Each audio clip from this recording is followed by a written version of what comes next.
Hai, nama saya Salwa Aulia dengan NPM 2412011560. Halo semuanya, nama saya Bayu Mukti Chandra Permana, NPM 2412011561. Halo semuanya, perkenalkan nama saya Firna Herina dengan NPM 2412011550. Hai, nama saya Gantang Unteradi dengan NPM 2412011555. Dan kita dari kelompok 17. Masukkan Raiko.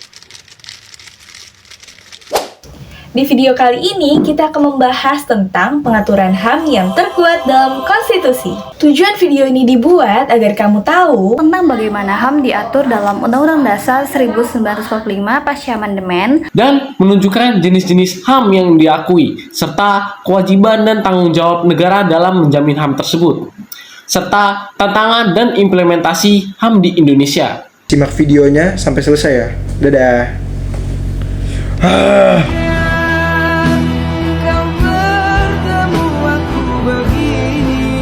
teman-teman tahu nggak sih apa itu HAM?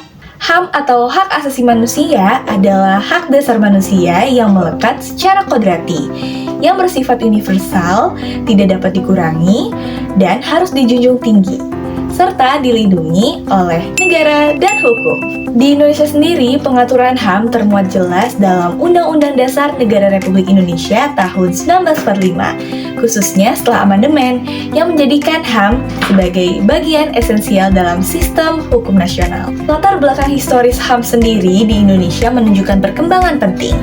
Awalnya seperti UUD 1945 yang belum memiliki bab khusus tentang HAM dan hanya tersebar di pasal 27 sampai pasal 34. Namun, setelah era reformasi di tahun 1998, penegakan HAM menjadi lebih tegas dengan amandemen UUD 1945 yang memasukkan bab 5A dari pasal 28A sampai 28J dan juga pembentukan lembaga seperti Komnas HAM serta penetapan UU nomor 39 tahun 1999 tentang HAM. Dasar hukum HAM UUD 1945 dan HAM sebelum amandemen dapat kita lihat dalam pasal 1 ayat 3 yang menegaskan bahwa Indonesia adalah negara hukum yang berkomitmen melindungi HAM. Dapat juga kamu lihat di pasal 28A sampai 28J secara eksplisit mengatur hak-hak fundamental seperti hak untuk hidup, hak untuk tidak disiksa, hak untuk bebas dari perbudakan, hak untuk berpendapat, hingga hak perlindungan hukum. Selain itu, kamu bisa lihat di pasal 27 sampai pasal 34. Karena di situ juga memuat pengaturan mengenai hak sosial, ekonomi, dan politik warga negara. Dan fun fact, sebelum amandemen, beberapa pasal lama yang mengandung HAM seperti pasal 27 tentang hak dan kewajiban warga negara, pasal 28 tentang kemerdekaan berserikat dan berkumpul, kebebasan mengeluarkan pendapat, pasal 29 tentang agama, pasal 30 tentang pertahanan dan keamanan, pasal 31 tentang pendidikan, dan pasal 34 tentang fakir miskin dan anak terlantar, dan lain-lain. Nah, teman-teman, HAM pasca amandemen itu sendiri diatur dalam bab 10A UUD 1945 dari pasal 28A hingga 28J. Bab 10A hak asasi manusia memuat 10 pasal yang terdiri dari 24 ayat yang mengatur berbagai HAM secara spesifik dari pasal 28A hingga 28J. Dalam HAM itu juga sendiri terdapat prinsip-prinsip dalam konstitusi di Indonesia mencakup universalitas, kesetaraan, non-diskriminasi, dan akuntabilitas. Yang pertama itu universalitas, yang berarti HAM berlaku untuk semua orang tanpa memandang ras, suku, agama, jenis kelamin, atau status sosial. Lalu yang kedua ada kesetaraan. Semua orang memiliki kedudukan yang sama di depan hukum dan berhak atas perlindungan yang sama. Lalu yang ketiga itu ada non-diskriminasi. Setiap individu berhak mendapatkan perlakuan yang sama di hadapan hukum dan tidak boleh ada yang namanya diskriminasi. Lalu yang terakhir ada akuntabilitas. Negara bertanggung jawab untuk melindungi, menghormati, dan memenuhi hak asasi manusia warganya. Adapun juga mencakup hal-hal seperti martabat manusia, tidak dapat direnggut, tidak dapat dipisahkan, dan saling berkaitan. Setelah beberapa penjelasan tadi, teman-teman jadi penasaran nggak sih apa sebenarnya peran negara dan hukum dalam melindungi HAM? Nah, negara sendiri memiliki tanggung jawab utama untuk memastikan bahwa HAM setiap warganya harus dihormati, dilindungi, dan dipenuhi. Hukum internasional sendiri menempatkan negara sebagai pelaku utama dalam menjaga HAM. Peran negara dibagi menjadi 3 dalam menjalankan tugas tersebut. Yang pertama, menghormati. Negara wajib menghormati HAM yang dimiliki setiap individu dan dilarang untuk melanggar HAM tersebut. Misalnya, negara tidak boleh melakukan tindakan represif yang merugikan dan membatasi hak kebebasan berekspresi dan berpendapat. Kedua, melindungi. Selain menghormati, negara juga harus melindungi HAM setiap warganya agar tidak dilanggar oleh pihak ketiga, baik oleh individu, kelompok, atau perusahaan. Dalam hal ini, negara dapat menciptakan regulasi dan mekanisme penegakan hukum yang efektif dalam mencegah maupun menghukum pelanggaran HAM. Ketiga, memenuhi. Dalam memenuhi hak asasi manusia setiap warganya, negara dapat melakukan selain menghormati tapi juga mau seperti lembaga-lembaga Komnas HAM dan lembaga lain juga. Jadi, hukum sendiri berfungsi sebagai alat untuk menegakkan hak asasi manusia melalui mekanisme peradilan. Lembaga peradilan memiliki peran krusial dalam memastikan bahwa hak asasi setiap individu dihormati dan dilindungi.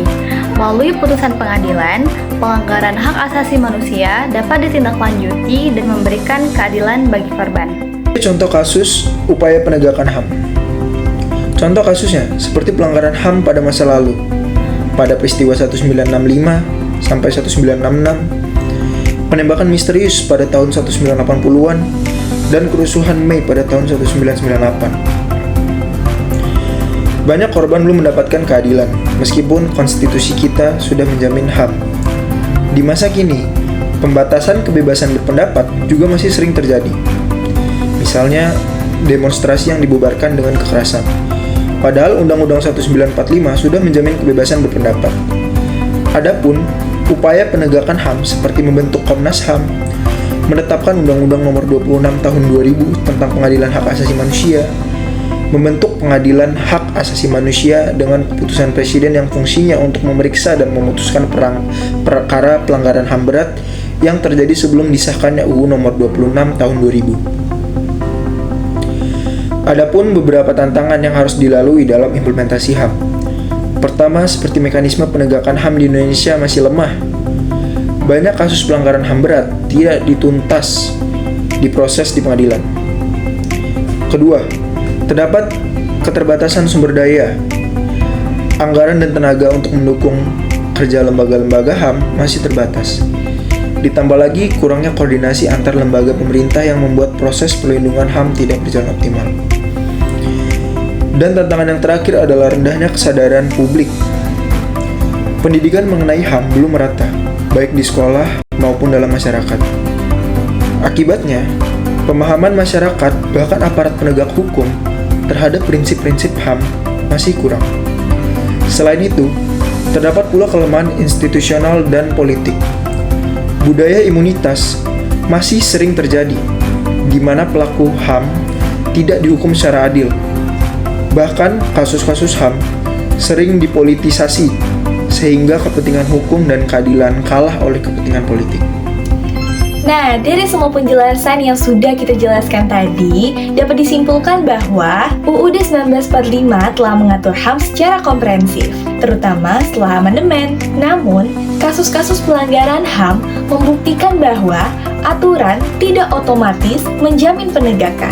Negara dan hukum memiliki peran yang penting dalam menjamin terlaksananya hak asasi manusia. Aturan tanpa penerapan tidak cukup, dan penerapan hukum tanpa aturan yang jelas akan mengakibatkan ketidakpastian. Oke guys, setelah kita mendengar contoh kasus yang dijelaskan dari teman saya tadi, juga menunjukkan bahwa di Indonesia perlindungan HAM masih menghadapi tantangan yang serius, khususnya dalam menegakkan keadilan terhadap pelanggaran berat di masa lalu. Namun, perkembangan hukum melalui putusan pengadilan juga serta pembentukan lembaga independen memberi harapan bahwa perlindungan HAM akan semakin kuat di masa yang akan datang.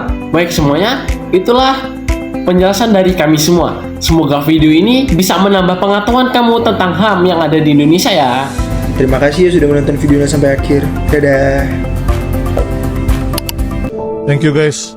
Sehat-sehat kalian dan jaga diri kalian. Dan ingat guys, kalian sudah melalui banyak rasa sakit. Kalian kuat, kalian bisa lalui lebih banyak rasa sakit itu. Karena sekali lagi guys, gue bilang ke kalian guys, Tuhan gak akan memberikan cobaan yang tidak disanggupi oleh hambanya guys. Semua yang kalian lalui itu guys sudah sejalan Tuhan. Dan Tuhan tahu kalian bisa melalui itu ya.